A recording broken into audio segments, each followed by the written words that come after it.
Merci d'être avec nous. Nous allons commencer.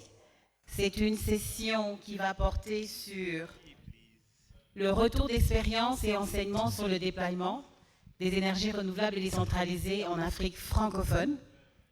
Et pour notre session aujourd'hui, nous avons la présence du secteur public et du secteur privé. Je vais donc ainsi inviter M. Eloge, qui représente l'autorité de régulation de l'électricité du Bénin, si vous pouvez nous rejoindre sur le panel, et aussi Mme Sylvie, qui est directeur interrégional de l'énergie et des hydrocarbures de Madagascar. Au milieu, s'il vous plaît. Oui.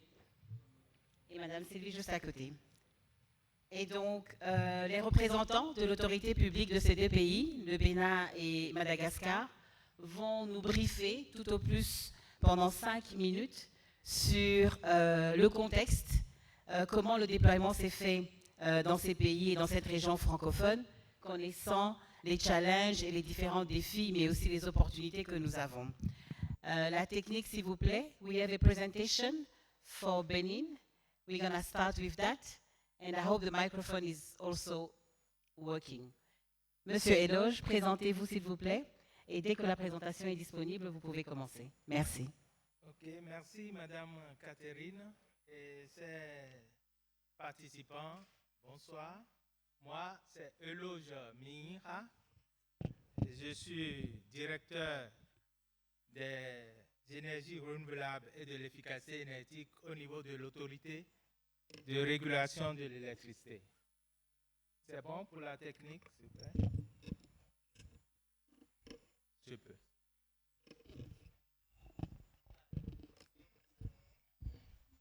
Merci.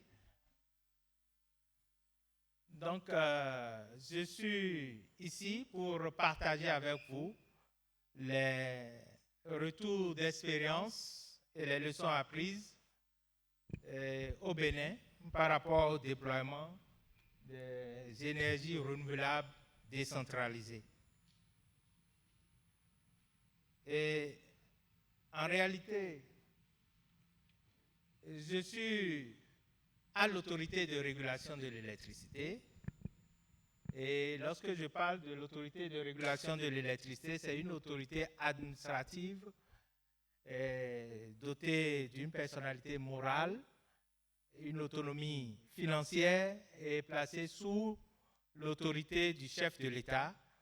Et nous avons comme principale mission la régulation du secteur de l'électricité. Et lorsque nous parlons de régulation du secteur de l'électricité, nous participons nous collaborons un peu, nous contribuons, j'allais dire, à l'élaboration des textes législatifs et réglementaires.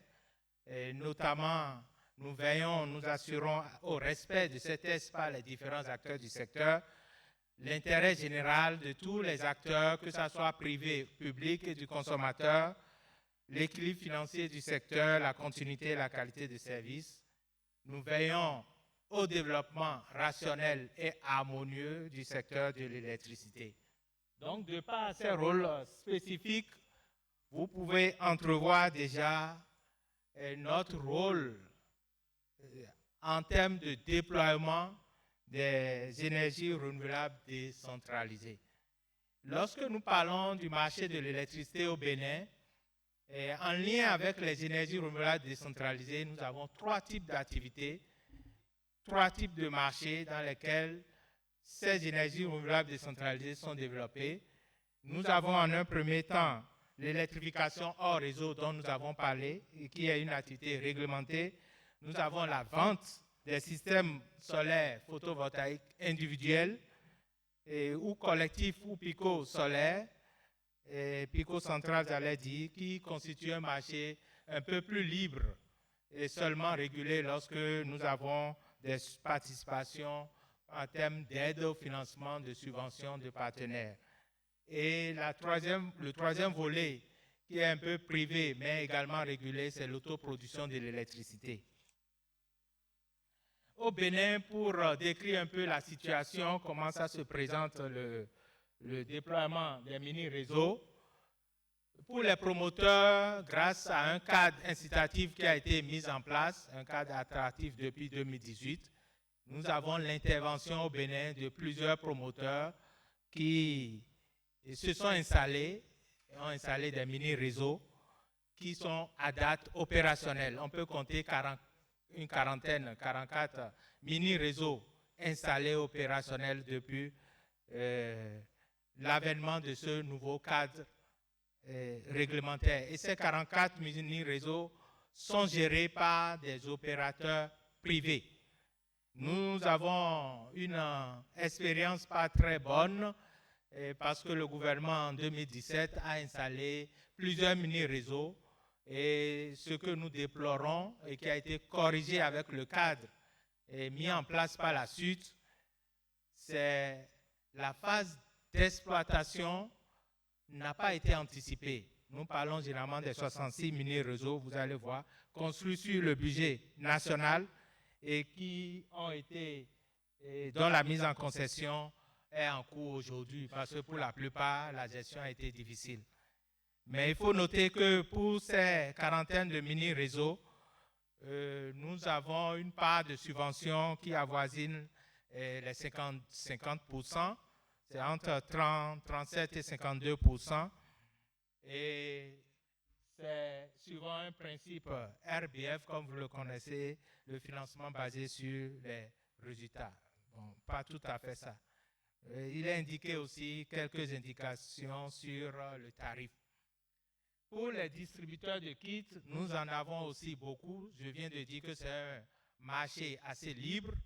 Beaucoup de promoteurs se sont installés et font la diffusion des kits solaires domestiques. J'en ai cité quelques-unes là. Ilakoto, Ares, Engie et consorts. L'autoproduction, en matière d'autoproduction, qui est aussi un volet qui a permis de développer l'énergie renouvelable décentralisée. Nous pouvons, comme élément de statistique, dire qu'il y a près de 3,5 MW crête installés en termes d'autoproduction d'électricité. Et pour résumer un peu les expériences et bonnes pratiques, j'avais noté en un premier temps le cadre attractif pour l'investissement privé qui a été mis en place, avec tous ces mécanismes et outils de mise en œuvre. Et je vais citer la politique qui a été mise en place, le plan directeur, le cadre réglementaire, ainsi que tous les outils. Et en termes d'outils, je peux citer la convention de concession, le modèle tarifaire, tout ce qui a été mis en place pour rendre attractif ce marché-là. Ensuite, en tant que régulateur, nous avons aussi la question de la tarification. Il faut faire en sorte que de maintenir une rémunération correcte et équitable des capitaux nécessaires à ces investissements. Donc ça a été un élément important de l'attractivité dont on parle. Et c'est ça qui a suscité des engouements de plusieurs investisseurs, la facilité de plusieurs facilités d'investissement, de financement plutôt, qui se sont mises en place, qui ont bousculé un peu le marché béninois, qui ont permis aujourd'hui à ces promoteurs de s'installer. Enfin, je parlerai du régime fiscal et douanier qui est également incitatif, qui est l'une des bonnes pratiques que je peux citer au Bénin, qui permet d'exonérer de taxes de douane les importations sur les équipements destinés à l'électrification rurale, aux énergies renouvelables décentralisées. Enfin, pour finir, je vais dire qu'avec toutes ces bonnes pratiques, il y a quand même quelques défis. Nous sommes à un niveau où il faut évaluer ce qu'on a fait et pouvoir dire qu'il y a des éléments à corriger.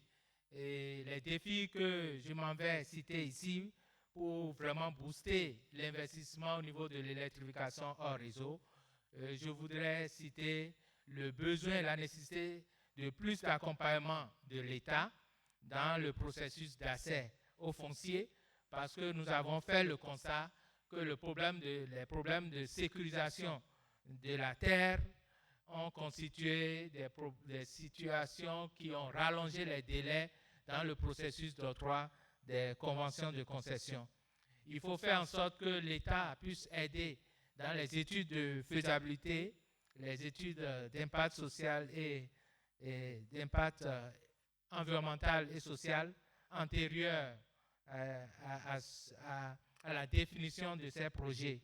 Il faut plus d'efforts dans le développement des usages productifs pour assurer la durabilité de l'investissement.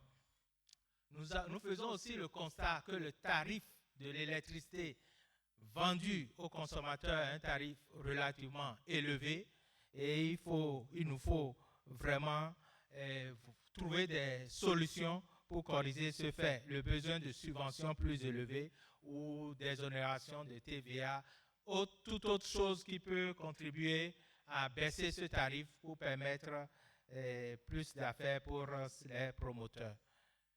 Et pour ce qui est de l'autoproduction, il y a la question du tarif de rachat du surplus de l'électricité, parce qu'avec l'autoproducteur peut vendre le surplus d'électricité aux gestionnaires de réseaux de distribution. Et le défi actuel, c'est de pouvoir définir un tarif pour ça. Et l'information, la sensibilisation, la communication, pour que sur les opportunités liées à l'autoproduction, est également l'un des défis que je pense que nous devons relever pour booster l'autoproduction d'électricité. Je vous remercie. Merci, merci Monsieur Eloge. Effectivement, je suis heureuse que vous applaudissez automatiquement parce que je pense que c'est un très bel exemple de voir comment un État accompagne son secteur privé, certes, et reconnaît encore qu'il y a encore des défis, qu'il y a toujours des défis, mais on peut les surpasser, mais déjà qu'il a permis avec des actions positives d'accompagner le secteur privé au Bénin. Je vais donner la parole à Madame Sylvie, qui représente Madagascar, directrice des hydrocarbures. Si vous pouvez vous présenter et nous donner brièvement, je sais en 5 minutes, le contexte actuel de Madagascar en termes de déploiement des énergies renouvelables. Merci de m'avoir donné la parole. Je m'appelle Vavzar Sylvie, je viens de Madagascar. Je suis directeur interrégional de l'énergie et des hydrocarbures dans une des provinces de Madagascar qui s'appelle Amachunga. Madagascar c'est divisé en 6 provinces et moi je suis un des directeurs interrégionaux de... Oui.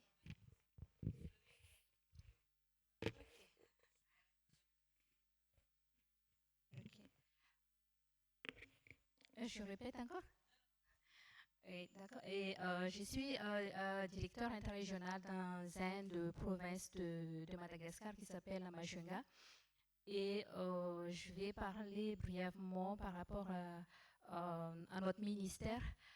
Le ministère, il y a environ 3 organismes rattachés au niveau du ministère de l'énergie. Il y a la JIRAMA qui est la société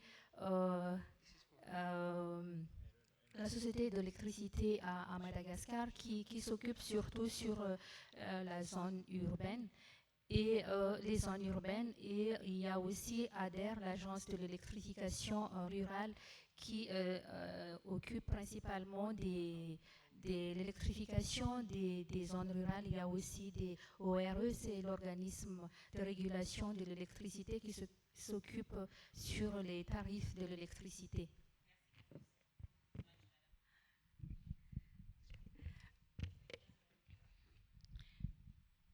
Mais pour nous qui représente notre ministère au niveau de la province, nous assurons le suivi de mise en œuvre de toutes les activités énergétiques au niveau de notre centre d'intervention.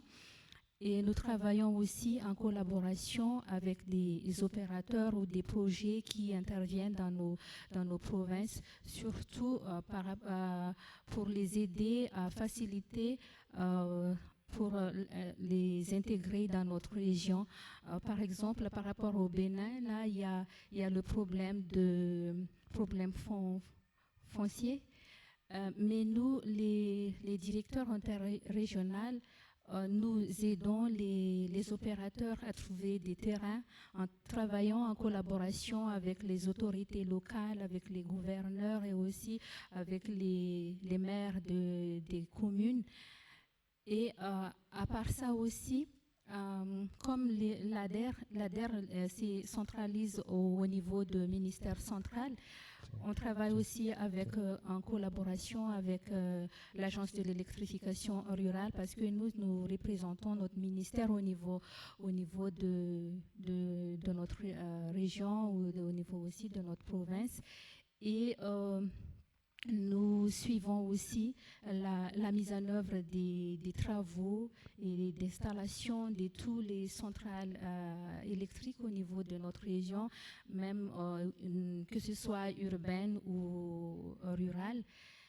Et par rapport aux tarifs aussi, même après la réalisation des travaux d'électrification, nous faisons aussi des suivis par rapport à tous les problèmes qui peuvent se rencontrer.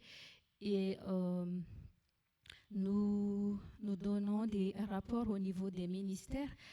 Il y a aussi, surtout sur l'électrification rurale, il y a des tarifs vraiment supérieurs par rapport aux normes.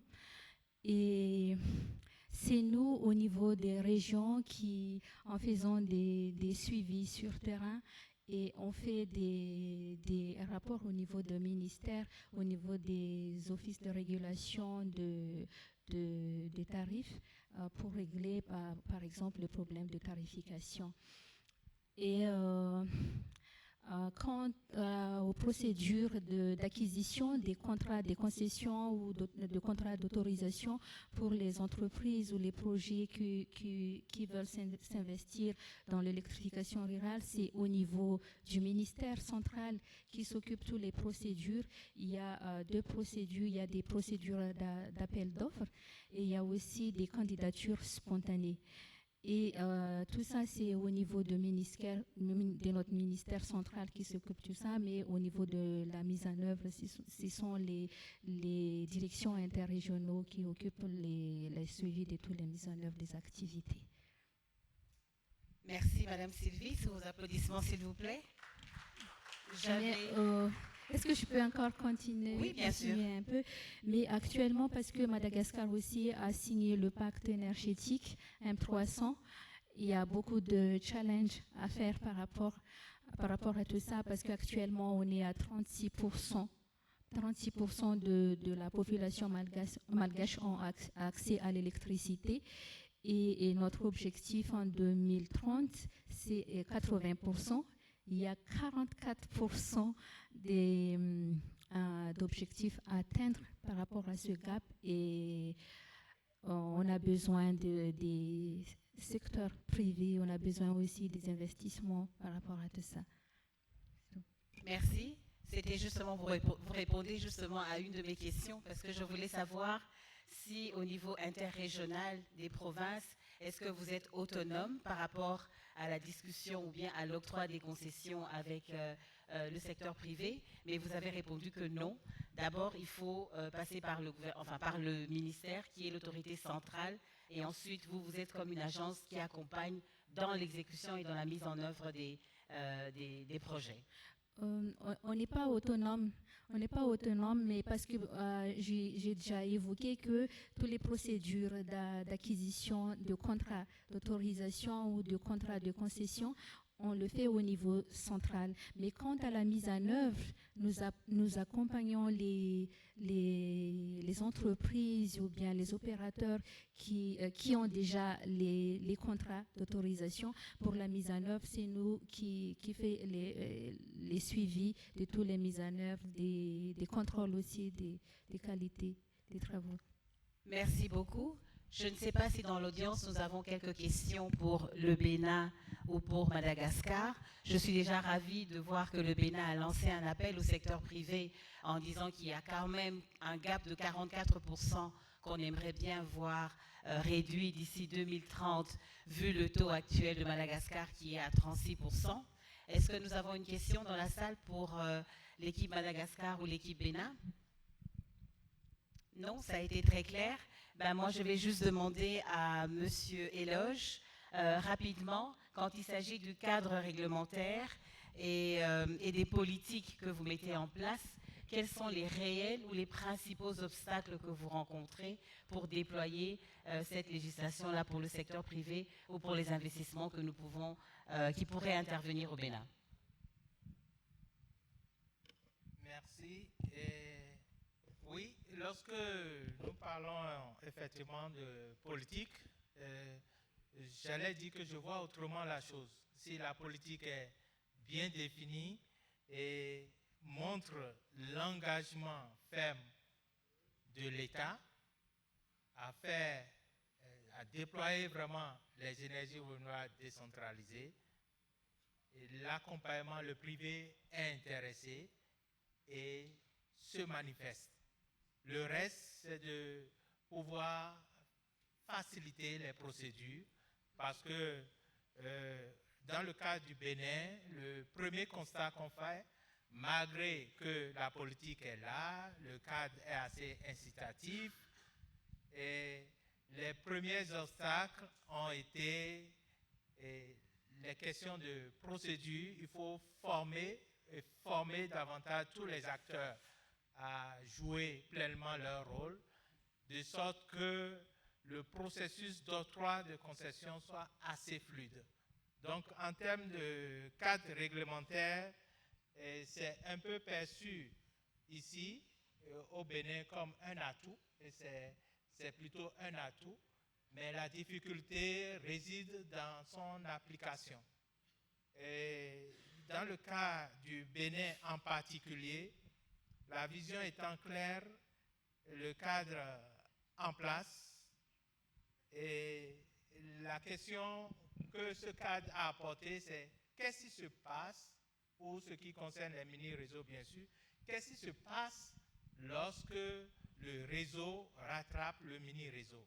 Et à cette question, il faudrait que ce cadre réglementaire puisse donner des réponses claires aux préoccupations autant des concessionnaires, des opérateurs, des développeurs de mini-réseaux que de leurs partenaires financiers pour faciliter le bouclage financier. Donc les premiers obstacles, c'est la lenteur dans le bouclage financier lorsque le cadre ne définit pas un certain nombre d'éléments pouvant être clairement appréciés par les partenaires financiers et les investisseurs. Je vous remercie. Merci bien, Monsieur Éloge. Merci aussi à Madame Sylvie. Nous allons conclure avec la première partie de notre panel. Nous l'avons fait en 2 temps.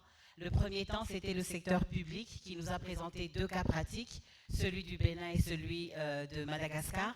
Donc, sous vos applaudissements, s'il vous plaît, je vais vous demander de descendre. Et enfin, inviter le secteur privé qui va justement démontrer si effectivement le secteur public nous accompagne dans les différents pays dans lesquels ils exploitent. Donc nous avons Madame Gladys, à qui je demande de me rejoindre sur le plateau, qui est directeur général de Coto-Bénin. Je vais inviter Monsieur Alexandre de WeLight, qui représente Monsieur Romain Villeneuve, qui n'a pas pu être avec nous. Ensuite, je vais inviter mon compatriote, Monsieur Parfait Onema, de me rejoindre aussi sur le plateau, directeur général de Tech Power Service.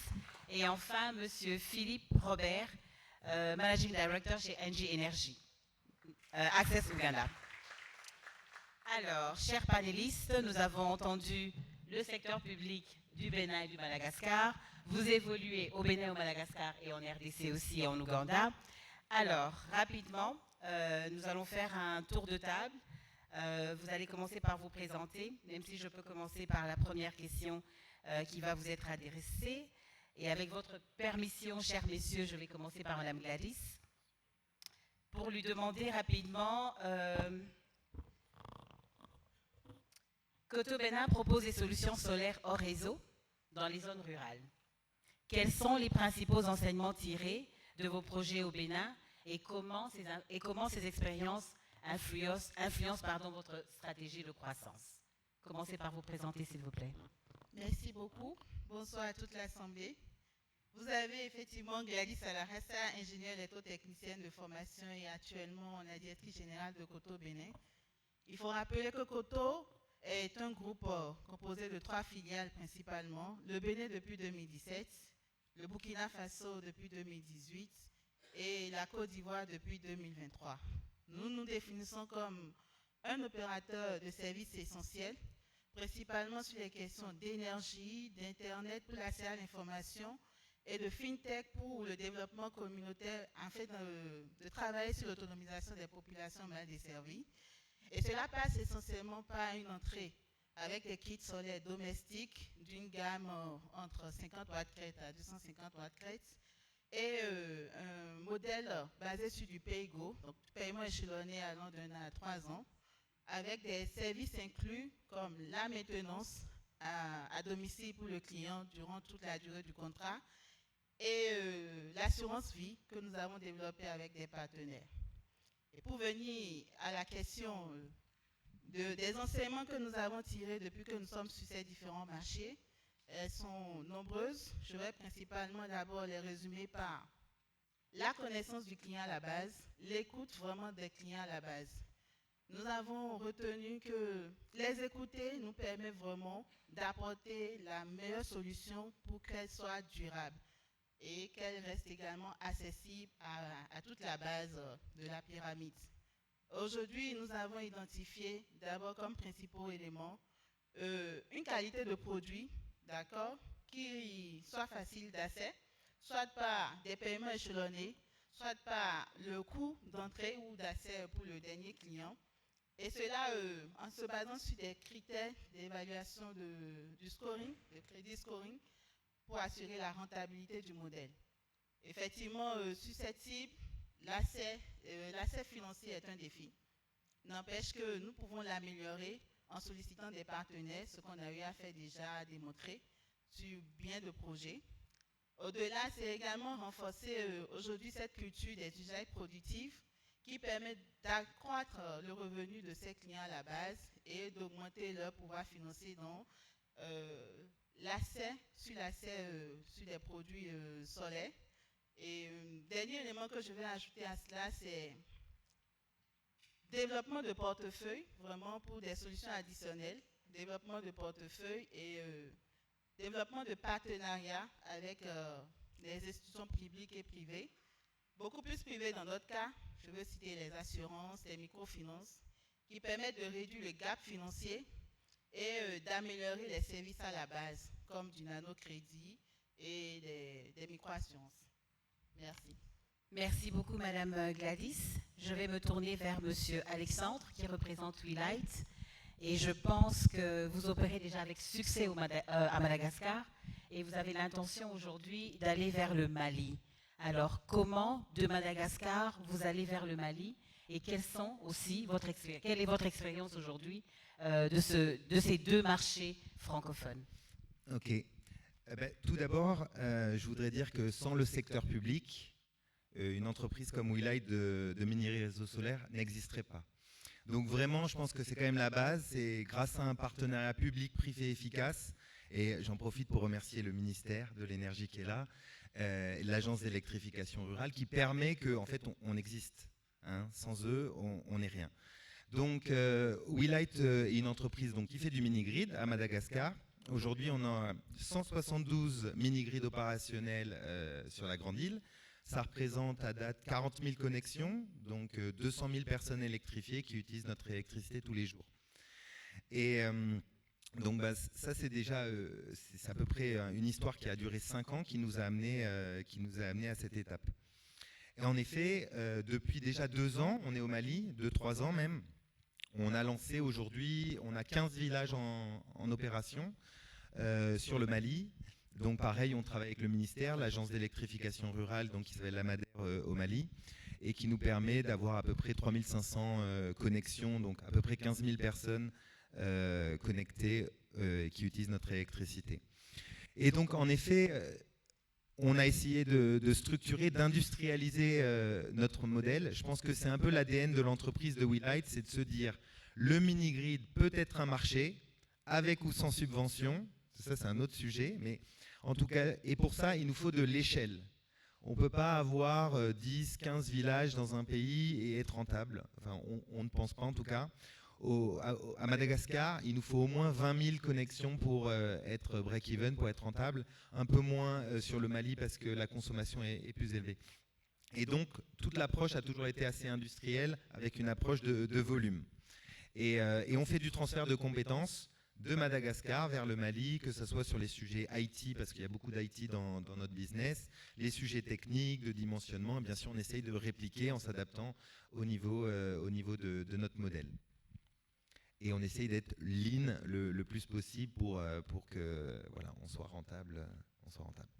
Merci Monsieur Alexandre. J'aurais une question pour vous, j'y arrive un peu après. Donc je vais passer la parole à Monsieur Parfait. Qui est mon compatriote, qui évolue en RDC, en République démocratique du Congo. Alors, quel est aujourd'hui, et nous savons qu'il y a un fort potentiel en énergie renouvelable pour la RDC, mais quels sont aujourd'hui les vrais obstacles que vous rencontrez dans le déploiement de vos solutions? Merci beaucoup pour la question. Comme vous l'avez dit, moi c'est Parfait, je suis directeur général de Tech Power Services. Tech Power Services, nous sommes une entreprise privée, nous opérons en République démocratique du Congo et notre objectif c'est de fournir des solutions énergétiques dans des milieux ruraux qui ne sont pas connectés par le réseau national. Alors comme vous l'avez souligné, vous devez savoir que la RDC c'est un pays avec un fort potentiel, mais aussi avec plus de 100 millions d'habitants. Mais malheureusement, vous allez noter que la RDC, c'est un pays qui a un faible taux d'électrification parmi les pays de l'Afrique subsaharienne et qui est au moins de 20%. Et c'est un peu pire encore dans le milieu rural. Alors, pour nous d'abord, ça c'est une opportunité et c'est ce qui nous a essayé un peu de motiver d'entrer dans ces secteurs parce que nous voudrions donner au moins un impact au niveau des communautés rurales en leur donnant des solutions qui peuvent permettre d'avoir non seulement accès à l'énergie, mais que cette énergie aussi puisse essayer un peu de transformer l'économie locale et c'est pourquoi notre business a été beaucoup plus focalisé sur le mini-réseau, mais aussi avec le concept de Rural Industrialization, l'industrialisation rurale, où on essaie un peu de créer des zones rurales étant des piliers économiques qui peuvent aussi fournir déjà des produits industrialisés dans des villes. Alors, avant de parler des obstacles, je vais d'abord féliciter et souligner d'abord les avancées qui ont été réalisées au niveau du secteur de l'énergie donc en RDC. Vous devez savoir que la RDC, surtout dans la partie off-grid, hors réseau, c'est encore un secteur qui est encore nouveau. Mais nous devons noter qu'il y a eu beaucoup d'avancées significatives. Premièrement, d'abord au niveau de la régulation, où donc il y a eu l'implémentation de l'autorité de régulation de l'électricité qui n'existait pas et que depuis 2021, cette agence a été mise en place par le gouvernement. Mais aussi, il y a aussi l'agence nationale des services énergétiques ruraux et périurbains qui aussi a été mise en place. Alors d'abord, la mise en place de ces deux agences a été comme un boost au niveau des secteurs, donc du secteur de l'énergie, parce que cela permet de réactiver et aussi de mettre en place certains cadres réglementaires, mais aussi essayer un peu de développer certains projets pour essayer un peu de soutenir, créer un écosystème pour que les secteurs privés puissent essayer un peu d'œuvrer avec une aisance. Alors, maintenant, par rapport aux obstacles. Alors, la première chose le premier obstacle que nous, personnellement, nous avons fait face, c'est, en tant que développeurs locaux, c'est l'accès au financement.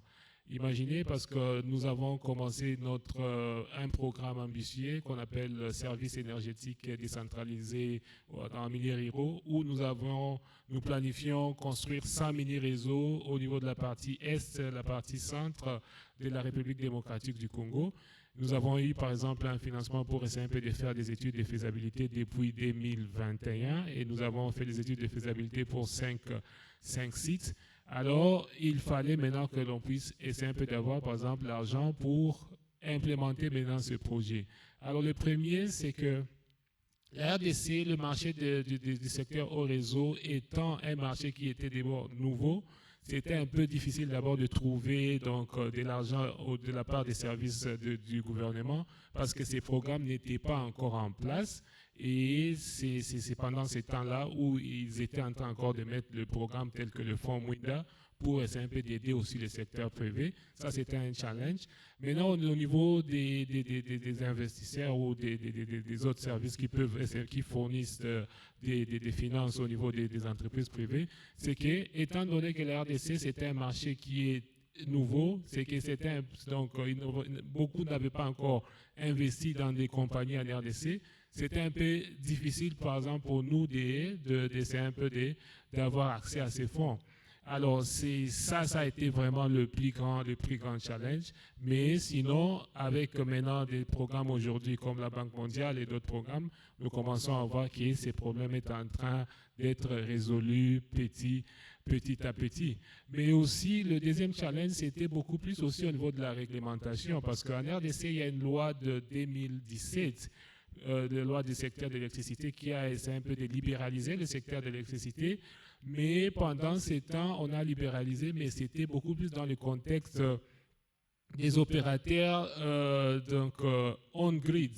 Alors, il n'y avait pas vraiment une insistance sur la partie mini-réseau. Alors, mais heureusement, maintenant aussi, je pense qu'il y a dernièrement, il y a une loi qui a été sortie, donc déjà, je pense en février 2025, où on a essayé un peu de modifier et d'adapter maintenant en mettant aussi le contexte des mini-réseaux. Et le troisième obstacle, c'est beaucoup plus l'obstacle sécuritaire. Donc, vous êtes sans ignorer que la partie est de la République démocratique du Congo, c'est une partie aussi où il y a toujours eu des troubles et surtout, c'est la partie où nous étions en train d'opérer. Imaginez, par exemple, nous avions eu, par exemple, un grant, par exemple, de Power Africa où on était en train d'implémenter un de nos projets. Mais pendant l'implémentation, donc la partie est passée sous contrôle des rebelles et on devait stopper l'implémentation. Et voilà, donc vous voyez, travailler dans ce genre de marché, c'est un peu difficile et voilà, donc, et même la communauté a été pénalisée. Donc c'est un peu ça, mais surtout, ce que je veux signaler, c'est que c'est vrai, il y a des obstacles, mais en RDC, c'est un pays où il y a plus d'opportunités que d'obstacles et nous essayons un peu de mitiguer et de voir comment on peut surpasser ces obstacles pour essayer un peu de servir notre communauté. Merci beaucoup. Merci, monsieur. Parfait. Je vais juste un tout petit peu corriger parce que vous avez dit la loi de 2017. C'est la loi de 2014 qui a libéralisé le secteur. Et effectivement, nous avons une nouvelle loi depuis janvier-février 2025. Je vais maintenant donner la parole à monsieur Philippe Robert, qui représente Engie Energy Access Uganda. Et nous savons que vous avez avec succès brillamment occupé le bureau à l'époque au Bénin. Et donc, maintenant que vous êtes en train de viser, que vous êtes installé en Ouganda, pouvez-vous nous dire comment vous naviguez entre ces deux stratégies? Et est-ce qu'il y a une grande différence entre ces deux marchés? Ou bien pour vous, c'est plutôt similaire et donc ça sera aussi fait avec main de chef-d'œuvre? Merci pour la question. Bonjour à tous, donc, je suis Philippe Robert, je suis le directeur général d'Engie Energy Access Ouganda. Et en effet, j'ai passé entre 2018 et 2022 un peu plus de 3 ans en fait, au Bénin, à créer la filiale d'Engie Energy Access au Bénin. Alors pour ceux qui ne connaîtraient pas l'acteur, nous sommes spécialisés dans la vente de Solar Home Systems, de kits solaires domestiques aux populations rurales. Et puis nous avons progressivement diversifié nos activités vers la construction de mini-réseaux et nous évoluons de plus en plus aussi vers le CNI, même si pour l'instant c'est encore embryonnaire en termes de réflexion. Donc oui, je suis passé par le Bénin et j'ai créé From Scratch, la filiale béninoise. Et il y a donc 3 ans de cela, je suis venu en Ouganda. Donc j'ai tenté 2 expériences différentes. Au Bénin, c'est une filiale qui n'existait pas, qui a été créée de Greenfield, From Scratch. En Ouganda, la filiale existait depuis longtemps, je n'ai plus la date exactement, c'était à peu près 2012, et c'était une entreprise américaine, une start-up américaine qui l'avait créée, qui avait été rachetée par le groupe Engie en 2017, c'était la société Phoenix International. Donc deux expériences différentes, création d'un business nouveau, gestion d'un business existant. Mais quand je suis arrivé en Ouganda, j'ai essayé d'importer en Ouganda des bonnes pratiques béninoises. Et je vais en retenir 5. Je vais aller très vite. La première pratique, c'est la vitesse d'exécution. Et je voudrais remercier le régulateur béninois parce que la vitesse d'exécution a été favorisée par un contexte béninois réglementaire excessivement business friendly. Et je dois avouer qu'il y a certaines choses qui n'auraient pas pu être faites aussi vite au Bénin si nous n'avions pas eu l'appui des autorités locales, et notamment l'appui de l'APIEX, qui est l'Agence pour la promotion des investissements et des exportations béninoises, qui a été d'un très très grand secours pour la création de la filiale béninoise, notamment lorsqu'il a fallu négocier les conditions d'importation de nos kits au Bénin. Donc vitesse d'exécution, agilité, alors que Koto me pardonne, mais ce que nous avions en tête lorsque nous avons créé la filiale béninoise, c'est d'aller vite pour éviter, alors Koto était déjà présent, pour éviter de nouveaux compétiteurs, de nouveaux concurrents de pénétrer le Bénin. Nous sommes allés vite. Finalement, la concurrence au Bénin en termes de Solar Home System était assez faible lorsque nous sommes arrivés. Il y avait Koto, il y avait aussi un autre distributeur.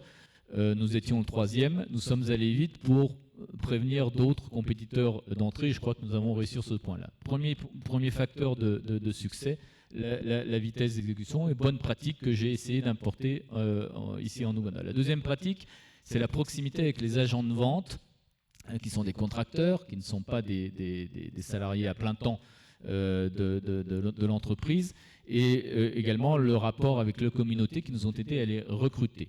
Je crois durablement à la nécessité d'intégrer culturellement ces agents de vente dans le corps social d'une entreprise de pay-as-you-go. Il faut reconnaître que sans ces agents de vente, les sociétés pay-as-you-go n'existeraient pas. Et nous avons développé au Bénin une forte proximité avec eux, et c'est quelque chose que j'ai essayé de continuer en Ouganda. Le troisième sujet, c'est la gouvernance des règles éthiques. Alors c'est déjà un sujet sur lequel le groupe Engie attache énormément d'importance. Il ne peut, selon moi, y avoir de business durable sans éthique des affaires irréprochable. Et c'est quelque chose. Nous avons mis en place un certain nombre d'outils, d'instances de gouvernance, d'outils de prévenance de déviance éthique au Bénin que j'ai réimportés en Ouganda et qui nous aident à progresser le mieux du monde. J'ai quelques exemples, mais je ne citerai pas les noms, en Ouganda en l'occurrence, de sociétés pay-as-you-go qui ont souffert en termes de pérennité parce que l'éthique n'avait pas fait l'objet de suffisamment d'attention. Le quatrième sujet, c'est la compliance avec les règles instituées par les autorités locales. Alors je regarde M. Hologe. Il est clair qu'il faut être impérativement au clair sur ce que le pays d'accueil exige. Nous avons tout fait au Bénin pour être au clair sur ce que le pays exige. Et si vous le faites, vous n'aurez pas d'ennui sur la pérennité de votre entreprise. Et c'est aussi quelque chose que j'ai tenu à faire en Ouganda. Et puis le quatrième et le cinquième point, et c'est le plus important, c'est le focus sur le recouvrement. Bon, je discutais avec mon collègue de Willite, le sujet du Solar Home System, c'est le recouvrement. Bon, peut-être que sur les mini-grids aussi, on va dire. Mais le sujet, c'est le recouvrement. Il est facile, entre guillemets, d'équiper un nouveau ménage d'un kit solaire. 99% des kits sont vendus à crédit. Il est beaucoup moins facile de faire en sorte que le client repaye régulièrement tout au long de la durée du prêt. Il se trouve que, et j'embraye sur la différence entre le Bénin et l'Ouganda, moi j'ai eu l'impression qu'au Bénin, la culture béninoise était une culture favorable à un recouvrement plus facile, je ne dis pas simple, plus facile que, en tout cas dans d'autres pays, et en tout cas ici en Ouganda. Le béninois repaye plus facilement que l'ougandais, c'est en tout cas mon opinion. Et nous avons focusé au Bénin dès le début sur un modèle équilibré entre vente et recouvrement pour assurer d'une part la profitabilité de l'entreprise. Elle a été très profitable très vite et au bout des 3 ans notamment, mais également sa pérennité. Parce que vous pouvez très bien être profitable, mais pas avoir le cash nécessaire pour continuer. Et au Bénin, nos agents de vente ont été immédiatement incentivés sur les deux. Lorsque je suis arrivé en Ouganda, je me suis aperçu que le modèle de management des agents de vente méritait en effet un focus davantage sur le recouvrement qu'il ne l'avait été fait par le passé. Voilà, quelques exemples de bonnes pratiques importées. Sur les différences, j'en ai parlé. Et je parlerai d'une différence aussi importante, hein, donc la culture crédit qui est un peu différente ici en Ouganda, et également la différence aussi majeure, je vois, c'est la loyauté des agents de vente. Je vous ai dit l'importance que les agents de vente avaient dans le business à l'entreprise. Au Bénin, je ne sais pas si c'est l'expérience de Koto, mais au Bénin, quand j'ai lancé la filiale, du moment que vous assurez un certain nombre de bonnes conditions de vie, j'ai envie de dire, vos agents de vente, ils vous seront fidèles. Et même si ce sont des contractants, même si rien ne leur interdit d'avoir plusieurs métiers, ils vous seront fidèles et ils travailleront pour vous. En Ouganda, vous pouvez investir sur les agents de vente de la même manière, ils seront fidèles à l'argent. Donc, ils iront vers le plus offrant. Et c'est quelque chose qui est à intégrer quand vous managez le business, parce qu'évidemment, ça peut contrecarrer vos plans. Et les actions de rétention en Ouganda sont beaucoup plus difficiles à mettre en place que celles que j'ai pu mettre au Bénin en place. Désolé d'avoir été un peu long. Merci. Merci, Monsieur Robert. Je pense que ça a été aussi clair. Et ça démontre effectivement les différents marchés que nous avons en Afrique. Est-ce que dans la salle, nous avons une question pour nos panélistes sur leur modèle économique ou sur leur structure? Ça a été clair pour tout le monde. Oui? Oui, Madame Sylvie de Madagascar. Oui, ça a été clair, mais j'aimerais seulement adresser mes sincères remerciements à Willite parce qu'il nous a aidés à augmenter le taux d'accès à l'électrification. Et vous avez à intervenir dans notre région, c'était à Bouéni et aussi à Sofia. Il y a beaucoup de communes qui étaient électrifiées par Willite. Mais ce que j'aimerais vous demander, si possible, parce que vos abonnés, il y a qui se plaignent par rapport aux tarifs. C'est un peu cher. Et est-ce que vous pouvez réviser votre tarif? J'aime beaucoup la question. Hein. Oui, c'est le gouvernement qui demande au secteur privé. Hein. Merci. Merci, Madame Sylvie. Merci pour la question. Déjà, pour répondre, c'est vrai que cette année, depuis 2 ans, il y a eu une très forte croissance sur le mini-grid. On a ouvert 120 villages en 1 an, quasiment 10 villages par mois pendant 1 an. Et l'année dernière, on a raccordé en mini-réseau plus de clients que la JIRAMA, donc la Compagnie nationale d'électricité. On a quasiment raccordé 20 000 connexions, 100 000 personnes en 1 an. Oui, le prix, c'est un sujet. Je pense que c'est un sujet dans tout notre secteur. Je dirais le premier sujet, c'est que personne n'aime payer sa facture d'électricité. C'est un peu comme les télécoms. Oui, voilà, c'est pas quelque chose qui est forcément matériel. Et donc, les clients, même si on baisse les prix, au final, sont quand même jamais satisfaits par rapport au prix. Ce qui est sûr, c'est que si on prend nos villages à Madagascar, ce qu'on voit, c'est qu'il y a de la consommation. Il y a une croissance de la consommation d'année en année. Et il y a une satisfaction client. Je veux dire, aujourd'hui, on fait des études de satisfaction client tous les 6 mois à peu près sur notre base client. On est à plus de 85% de taux de satisfaction de nos clients. En termes, par exemple, de qualité de service, on a plus de 98%, quasiment 99% de QoS, de qualité de service. Et si on compare au réseau national, on est pour ce coup meilleur. Après, le sujet du prix est forcément intimement lié au sujet des subventions. Nous, chez WeLight, on pense qu'aujourd'hui, dans notre secteur, la priorité, c'est l'accès. Il faut d'abord que tout le monde ait accès à l'électricité, une électricité de qualité, une électricité productive qui permet le développement économique. Okay ? Et ensuite, quand on aura déjà traité, vous l'avez dit, on parle de M300, on parle de 80% de taux d'électricité. Si on parle à Madagascar sur les mini-grids, il y a 1500 mini-grids à faire d'ici 2030. Nous, on en a fait quasiment 200 en 5 ans. C'est-à-dire que là, en 5 ans, il faut en faire 10 fois plus, au moins. Nous, on pense, pour notre contribution au pays, on peut aller entre 250 à peut-être jusqu'à 400 mini-grids dans les 5 prochaines années. Du moins, c'est l'ambition qu'on se donne chez WeLight pour Madagascar. Okay ? Et donc, est-ce qu'on aura assez de subventions ? Vous le savez, il y a Décim qui vient d'être ouvert, qui fait partie un peu du M300. Mais vous avez vu, Décim, combien d'argent ? Il n'y en a pas tant que ça. Potentiellement, avec Décim, on va pouvoir ouvrir 20, 30 nouveaux villages. Je parle de WeLight en tant qu'entreprise. Et donc, les ambitions ne vont pas suivre la demande. Donc, nous, on serait ravis de pouvoir baisser les prix, mais je me retourne vers le gouvernement, subventionner cette différence, qu'on soit capable de garder des retours sur investissement qui nous permettent de lever de la dette, parce qu'aujourd'hui, si on veut électrifier nos pays, il nous faut de la dette. Okay ? Et donc, il faut qu'on soit capable d'aller voir, que ce soit les DFI, que ce soit des banques commerciales locales, pour être capable d'avoir de la dette. Et je me retourne vers mes collègues, les taux d'intérêt qu'on nous propose sont malgré tout élevés. Okay ? Et il faut qu'on soit capable de s'endetter et de rembourser nos dettes. Donc il faut que nos entreprises soient rentables. Et aujourd'hui, c'est vrai, on a des prix qui sont élevés, mais on en est conscient. Et on travaille pour trouver des solutions.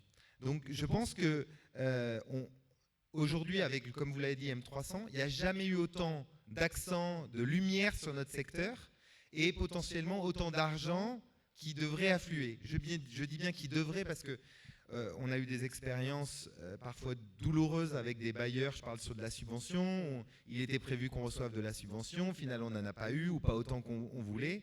Et donc, ça n'a pas eu un impact prix de baisse comme on l'aurait souhaité. Mais sachez qu'on le sait, on en est conscient et c'est vraiment une piste de travail. Donc pour nous, l'accès, c'est quand même la priorité. La baisse de prix viendra ensuite. Monsieur Alexandre, gardez le micro parce qu'en fait, moi j'avais une question pour vous. Vous l'avez plus ou moins déjà abordé, il s'agissait du financement. Vous n'avez parlé que de la subvention. Nous savons que le financement reste une grande barrière, l'accès au financement principalement pour les projets et le déploiement des solutions dans les pays africains. Mais quels seraient les autres types de financement à part les subventions que vous pourrez effectivement mentionner et qui seraient plus efficaces pour les pays dans lesquels vous êtes présents, par exemple? Alors, déjà, la première chose, c'est qu'on a la chance, chez WeLight, d'avoir 3 gros actionnaires. Il faut être clair, on a le groupe Axian, qui est un groupe panafricain, mais d'origine malgache, qui est vraiment à l'origine de la création de l'entreprise. On a Sagemcom, qui est un EPC, qui a amené la compétence technique. Le fonds souverain norvégien Norfond. Voilà, donc ils sont quand même des acteurs qui sont solides. Et on ne va pas se mentir, c'est quand même un business de gros sous. C'est la vérité, je veux dire, on est en train de parler de 300 millions de personnes à électrifier. On parle de milliards là. Donc il faut qu'on aille chercher des gros sous. Bon, qui a les gros sous ? Bon, les banques, les fonds d'investissement, le private equity, bon, éventuellement les DFI, bon, ça fait partie, on va dire, des banques. Donc, il faut qu'on arrête de parler en petits millions. Avant, je pense que les levées de fonds étaient autour de quelques millions. Maintenant, on commence à parler de plusieurs dizaines de millions de levées de fonds. Bon, faut qu'on commence à parler en centaines de millions d'euros de levées de fonds. Je pense que c'est la vision et il faut qu'on arrive à passer à l'échelle au niveau national et panafricain. Donc nous, chez WeLight, on a commencé grâce à nos actionnaires qui ont mis des fonds propres, qui ont permis de faire des projets pilotes, de monter à 20, 30 sites à Madagascar. Et de ça, on est allé lever en gros 20, 30 millions d'euros avec des DFI, donc sur de la dette, et qui nous ont permis de déployer en gros ces 120 villages pour atteindre les 170 qu'on a aujourd'hui. Et bien sûr, on souhaite réitérer ce type de levée de fonds, si possible plus grosse, pour pouvoir passer à l'échelle. Je veux dire vraiment, ce que je tiens à dire, c'est l'échelle est clé dans notre business. Okay, parce qu'en fait, Si on prend une structure comme la nôtre, que vous gériez 20, 50 ou 200 sites, globalement, vous avez besoin des mêmes compétences au siège. Vous avez besoin d'un service IT qui va gérer toute la partie transactionnelle, d'ingénieurs pour dimensionner, faire les études, d'un service commercial, je le défends, c'est le mien, un service commercial pour faire la vente, le marketing, le service client. Ne pas oublier que dans le mini-grid, quand on ouvre un mini-grid, c'est le début du boulot, c'est pas la fin, c'est le début de la gestion des clients. Et bien sûr, un département finance et comptable pour que tout se fasse bien et surtout pour qu'on donne confiance aux actionnaires et aux banquiers. Merci beaucoup. Je vais me tourner vers Madame Gladys. On a parlé du financement, on a parlé plus ou moins de la relation avec le secteur public. Et maintenant, voyons le déploiement et la rentabilité. Les modèles d'affaires que vous mettez en place. Quels sont les modèles d'affaires qui sont les plus prometteurs ou celui que vous pensez serait le meilleur pour Cotobena? Merci beaucoup. Je pense que c'est une question qui me permet d'expliquer au mieux comment nous avons passé plusieurs étapes pour être là où nous sommes actuellement. Et avant de répondre sur la question de la rentabilité, il faut déjà partir de l'état dans lequel on a commencé nos activités en tant que Coto. C'est d'abord sur financement propre, comparativement à notre concurrent Engit sur le marché. Et ça a été d'abord premier défi, démontrer un savoir-faire. Démontrer un savoir-faire vraiment sans grand financement et sans grand coût de marketing, c'est aller vraiment sur les clients à la base avec un produit de qualité et rester à côté d'eux pour leur montrer comment ça fonctionne et comment on peut répondre au mieux aux problèmes du gap énergétique auquel ils font face. Et dans ce sens, ça a été recruter des profils à la base près des clients, sans compétences, les former continuellement sur la connaissance du produit, la capacité à le vendre et la compétence également à l'installer et à le suivre dans le temps pour qu'il réponde continuellement aux besoins techniques. Deuxième défi que nous avons dû surmonter, c'est le volume de vente. Volume de vente en partant bien sûr d'une force de vente qui est faible, c'est rester sur des campagnes centrées sur le client qui vraiment permet de rendre le produit accessible à la base. Et cela, ça nous a permis en ce moment-là de comprendre que les offres packagées réduisent le besoin de croissance de charge. Parce que pour aller vers la rentabilité, il faut travailler une multiplication du volume d'activité sans pour autant avoir une multiplication des charges qui suit le volume d'activité. Donc à ce niveau, c'est capaciter les équipes à faire plus qu'ils le faisaient. S'ils faisaient 1, à passer à x2, x3 progressivement. Et à côté, trouver des partenaires pour que l'inclusion de nouveaux services aux produits puisse passer par le même réseau sans toutefois développer plusieurs réseaux et faire passer le produit. Donc à ce niveau, nous avons eu effectivement des aides comme les subventions de par plusieurs programmes. Je vais féliciter et remercier encore Ada qui est présent, qui nous a aidé à ce niveau à développer une offre packagée avec des services énergétiques, des services de GSM et du développement commercial sur les communautés à la base qu'on appelle affectueusement le kit multiservice, qui a permis l'accessibilité de la vente de mobile money au niveau des populations, développer le revenu de ces clients-là qui leur permet de rembourser derrière le kit solaire en étant partenaire de Coto dans la distribution de ces produits. Et au-delà, cela a également permis de développer un produit nano-crédit qui aujourd'hui permet de renforcer la capacité commerciale des clients que nous avons dans le portefeuille, précédemment méconnus des services classiques comme les banques, les microfinances, mais de par leur respect d'engagement du système solaire, démontrent une certaine capacité et volonté financière que nous accompagnons par de petites enveloppes et qu'on essaie d'agrandir suivant le rythme de leurs activités. Aujourd'hui, pour répondre sur la question du déploiement, le modèle PayGo pour nous est un modèle très intéressant que nous avons rendu résilient de par nos bonnes pratiques, les compétences que nous avons développées à la base, le réseau qu'on a su fidéliser et qu'on capacite régulièrement. Et à cela, je vais ajouter le KYC qu'on a développé pour vraiment comprendre ces clients qui sont dans le noir, sur leurs déclaratifs, les signes extérieurs de richesse, et qui nous permet aujourd'hui d'évaluer plutôt leur capacité à partir des marges restantes et de le comparer à la sélection du kit qu'ils font pour qu'ils soient conscients vraiment de l'effort qu'ils doivent mettre en œuvre pour rester propriétaires de ce système. À tout cela, maintenant, il faut une digitalisation pour rester dans une optimisation des charges et pouvoir aller au volume comme le souligne Relight.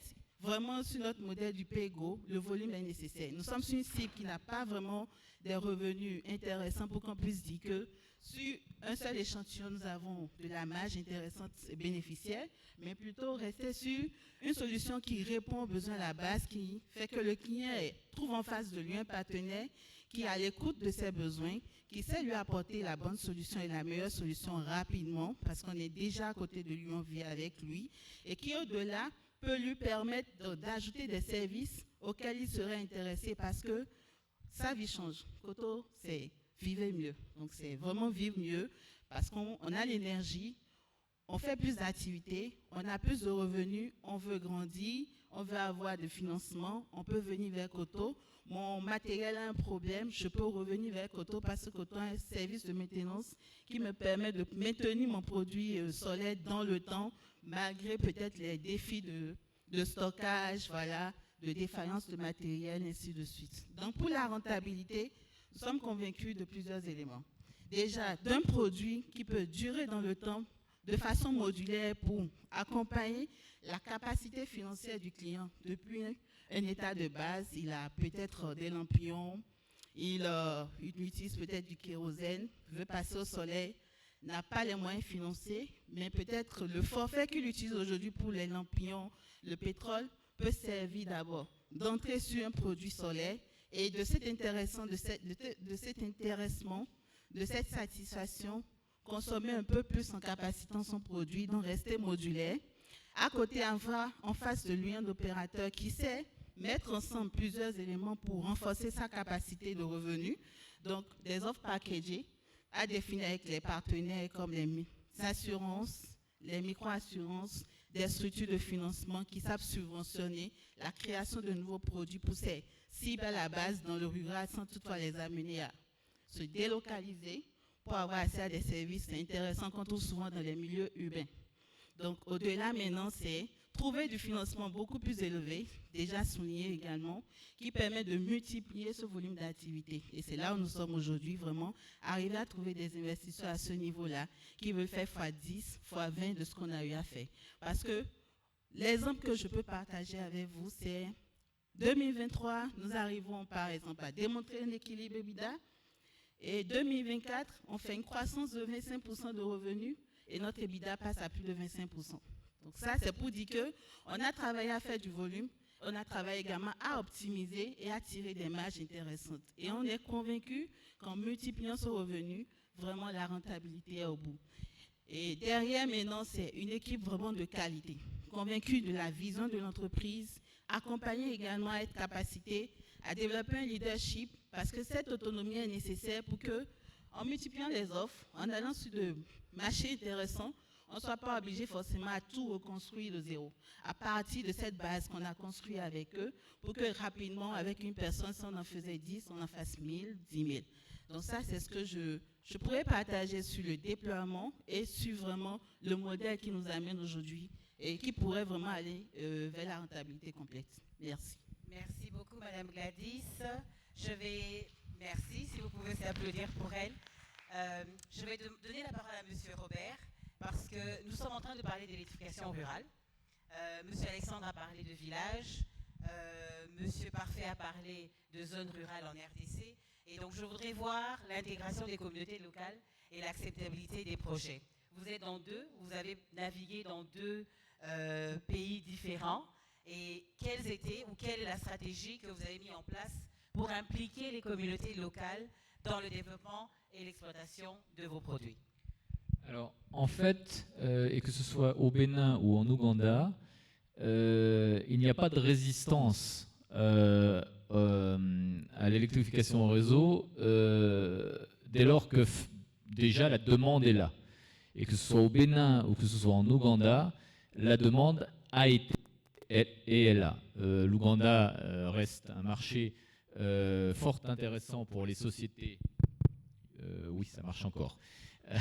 Pour les sociétés qui souhaitent développer l'électrification et le réseau, la configuration du pays fait que la demande est extrêmement forte. C'est un marché qui est extrêmement concurrentiel, nous sommes nombreux, mais il y a encore un gâteau à partager entre les différents compétiteurs. Au Bénin, la demande était aussi là, en tout cas quand j'y suis, quand j'ai opéré il y a quelques années. La demande était là. Alors, pas de résistance à condition que 3 conditions soient respectées. Il faut un produit de qualité, il faut un produit affordable, des conditions de prix accessibles, et il faut un bon service après-vente. C'est à la lumière des expériences du Bénin et de l'Ouganda que je peux dire cela aujourd'hui. Les 2 premiers points, il faut se méfier de dire que ce qui fait la satisfaction du client, et donc la non-résistance à l'électrification réseau, c'est uniquement le prix. Je ne crois pas à un produit extrêmement dépouillé qui serait pas cher, qui ne serait pas cher sur le marché. Je crois à un bon rapport qualité-prix.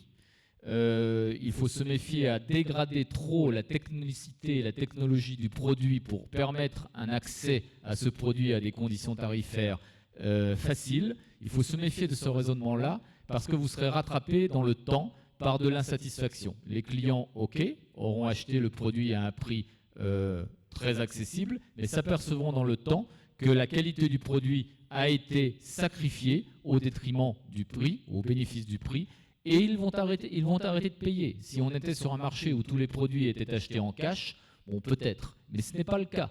Nous sommes sur des prêts à 99%, les clients doivent repayer et ne repaieront que si le produit est un produit de qualité.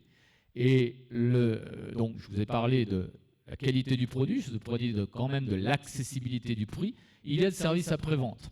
Et là, on est tant au Bénin qu'en Ouganda. Alors, je vous parlais du business model d'Engie Energy Access. Peut-être, je pense que d'autres collègues, d'autres entreprises ont à peu près le même modèle. On est sur un modèle où on a des boutiques. Il y avait une quarantaine de boutiques au Bénin. L'Ouganda étant un peu plus grand, j'ai une 50aine de boutiques en Ouganda. On va donc, et donc nos clients ont la possibilité, lorsque leur kit ne marche pas ou est toujours sous garantie, de ramener leur kit à la boutique pour le faire auditer. Et si vraiment le kit ne marche pas, on est sous garantie et donc le kit est changé. Ça, c'est le modèle un peu théorique. La réalité, c'est que la configuration des pays, alors c'est particulièrement vrai en Ouganda, qui est bien plus grand que le Bénin, c'est que même 40-50 boutiques ne permettent pas de satisfaire, de mettre en place un service après-vente correct. Les populations sont loin des points de vente et ne prennent pas forcément le temps de ramener leur kit pour le voir changer. Et donc, très vite, vous allez avoir des clients qui vont trouver notre service après-vente défaillant. Et il nous faut imaginer d'autres solutions pour assurer un service après-vente de qualité. Et ces solutions, c'est d'aller à la rencontre du client. C'est de ne pas attendre que le client vienne en boutique, mais de se déplacer. Alors on a mis en place en Ouganda, et je l'avais déjà mis en place au Bénin, de ce qu'on appelle, alors en Ouganda on en parle en anglais, les mobile clinics, où on se déplace à la rencontre des clients, on leur dit amenez-vous vos kits, on va les diagnostiquer, on va potentiellement les changer et le repaiement va repartir. Mais si vous n'avez pas, pour revenir à la question initiale, si vous n'avez pas un service après-vente de qualité, vous allez au-devant de résistance des communautés locales qui vont dire « Ok, ils sont très bons pour nous vendre les produits à l'origine, mais pour les entretenir sur la durée du prêt, il n'y a plus personne. » Excusez-moi d'être un petit peu trivial. Merci. Merci beaucoup. Et je suis contente parce que je pense que les autres entreprises ont reconnu ce que vous avez dit à travers l'intégration des besoins des communautés et l'appropriation, si je peux le dire ainsi, des produits. Mais ça doit être des produits effectivement de qualité. Et un peu plus tôt, on avait parlé du prix versus la qualité. Et je pense qu'il reste que pour vos produits à vous, vous maximisez sur la qualité plus que pour le prix. Il nous reste plus que 5 minutes. Je vais demander à... Parfait. Il s'agit de la mission 300. Tout le monde en a entendu parler. Le Compact 300 est une belle opportunité pour les pays africains. Et donc, rapidement, en plus ou moins 2-3 minutes, est-ce que tu penses que cette initiative et les financements qu'elle compte à mobiliser, je sais que j'ai entendu parler de 36 milliards de dollars américains, dont 60% devraient venir ou devraient attirer les services privés. Penses-tu que cette opportunité bénéficierait au marché du Mali, de Madagascar, de la RDC et du Bénin? En 3 minutes. Merci beaucoup. Je vais essayer un peu d'être très bref. Alors, je vais essayer un peu de partager mon opinion que j'ai même partagée il y a une semaine à Lusaka dans le mini-grid, le event des mini-grid. En fait, la mission 300, c'est un programme très ambitieux et normalement, en tant qu'Africains, nous voyons que c'est un programme qui va aider au moins à résoudre donc, le problème d'électrification. Mais il y a deux aspects, donc nous devons, surtout un aspect que nous devons prendre en compte, c'est beaucoup plus la durabilité. Et nous voulons que cette mission 300 soit un programme qui non seulement atteindre l'objectif donc de 2030, mais que ces connexions qui seront donc établies, qui seront réalisées donc pendant cette période puissent être durable et puisse se pérenniser et que cette mission puisse aussi essayer un peu de catalyser pour essayer un peu aussi de faire le dérisking du marché donc de l'offrir donc en Afrique pour permettre aussi qu'il y ait maintenant en Afrique des capitaux privés maintenant qui soient intéressés à ces marchés. Donc c'est quelque chose qui vraiment nous attendons beaucoup plus de la mission 300. Mais le grand problème c'est que jusqu'à présent en tant que développeur donc développeurs locaux, j'aimerais aussi essayer un peu de, malheureusement, je ne sais pas s'il y a ceux qui ne sont pas en train de gérer cette mission 300, que cette mission puisse permettre aussi à aider aussi ou à empower aussi les développeurs locaux. Parce que vous devez savoir que le problème d'électrification en Afrique, c'est un grand problème. Il y a beaucoup de personnes qui ne sont pas électrifiées. Et on a besoin de beaucoup d'acteurs parce que ce ne sont pas 50 entreprises qui vont essayer un peu d'électrifier toute l'Afrique. Alors, il faut qu'il y ait peut-être une composante pour aider aussi à d'autres maintenant, qu'il y ait beaucoup plus d'autres entreprises, nouvelles entreprises, qu'il y ait un mécanisme de financement pour aider les nouvelles entreprises à commencer à s'intégrer. Et ça va permettre à ce que nous puissions atteindre l'électrification, mais aussi pérenniser cette initiative au-delà des 2030. Merci beaucoup. Merci. J'aime bien la tête d'Alexandre quand il a parlé de 50 entreprises. Je pense que c'est de promouvoir l'entrepreneuriat local et permettre à ce qu'il y ait une opportunité aussi pour le local content en termes d'entreprises qui pourraient capturer ces financements. Oui, Alexandre. Oui, juste sur ce sujet, parce que c'est un sujet qui fait débat dans notre secteur. Je n'ai pas exactement le même avis. La question qui se pose, c'est dans un pays, alors la RDC est un pays géant comme le Nigeria, mais dans la majorité des pays d'Afrique ont 20-30 millions d'habitants, okay, si on prend un peu l'Afrique de l'Ouest, etc. Combien d'acteurs de mini-réseaux peuvent survivre? Okay. C'est une question en termes d'échelle. Si vous regardez un autre secteur qui est le secteur des télécoms, dans nos pays, combien il y a d'opérateurs de télécoms? En moyenne à 3. 3 ou 4, voilà. Voilà, 3 ou 4. Okay. Pourtant, les télécoms, c'est un marché rentable où il y a beaucoup plus d'argent, des IRR très élevés. Okay. Donc, c'est vrai que des fois, on a tendance à vouloir faire venir plein d'entreprises. Combien aussi de temps ça prend pour pouvoir atteindre une certaine échelle? Moi, je pense qu'il faut qu'on fasse renforcer, qu'on crée des champions de l'électrification rurale. Et il faut qu'on ait tous, je veux dire qu'il y ait une concurrence, mais qu'on ait des centaines de mini-réseaux à gérer. Exactement. Je ne parle pas du kit solaire, je parle du mini-grid. Qu'on ait des centaines de mini-réseaux et qu'on ne soit pas 10 ou 20. Moi, je pense qu'il faut qu'on soit 3, 4, 5. En RDC, c'est tellement grand, je ne saurais pas dire le nombre, mais à Madagascar, je pense ou au Mali, 3, 4, on serait très bien. Mais 3, 4 solides. Je suis d'avis, comme vous le dites, dépendamment de la taille des populations et des zones et des régions. Mais je pense que le marché est encore assez vierge pour avoir au moins 10 champions. Si nous voulons atteindre en 2030 un accès de plus ou moins 60% pour les populations congolaises, africaines. Parce que c'est ça l'objectif. Mais si vous voulez faire à 2 à 3, on est parti pour 2050 ou 2060. On parle 2 à 3 par pays. Moi, je dis 10 par pays. Moi, je suis pas d'accord. Mais on peut en débattre, il n'y a pas de problème, on a un café après. Super. Mais 10, je suis pas d'accord. Le débat est lancé, donc je continue avec Will Light. Merci à tout le monde. Si vous pouvez applaudir nos panélistes, s'il vous plaît. Nous avons fini. Le dernier mot, c'est que nous avons les closing remarks dans la salle Spéqué. Donc, on vous demanderait de nous accompagner dans la salle Spéqué pour les closing remarks de cette soirée. Et donc, à part ça, merci aux panélistes. Merci pour les informations que vous nous avez apportées. Elles sont tellement importantes, principalement pour les jeunes entrepreneurs et les autres entreprises qui voudraient se lancer dans l'Afrique. Vous êtes les champions. Vous êtes les premiers dans les pays dans lesquels vous êtes. Moi, je vous invite à venir en RDC. C'est un challenge que je vous lance. Voyons voir ce que ça va donner. Merci encore sous vos applaudissements. Merci au Bénin, à M. Eloge et à Mme Sylvie aussi.